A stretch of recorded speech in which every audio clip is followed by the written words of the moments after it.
आपण वेगवेगळ्या फायनान्स कंपन्यांकडून कर्जे घेऊन वाहने विकत घेतो।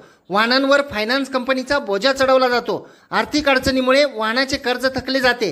ज्यावेळी फायनान्स कंपन्या आपण कर्ज थकवतो त्यावेळी आपण लिहून दिलेल्या कराराचा भंग झाला म्हणून लवाद नेमणूक केली असे म्हणून आपणास नोटीस व लवाद नेमणुकीचे पत्र पाठवतात।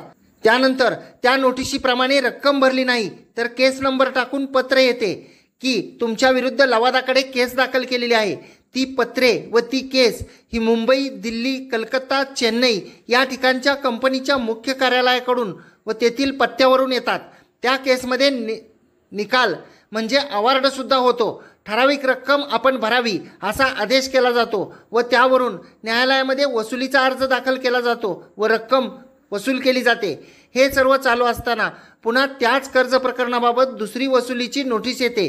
त्यामध्ये वेगळी रक्कम असते व त्यामध्येही लवादाची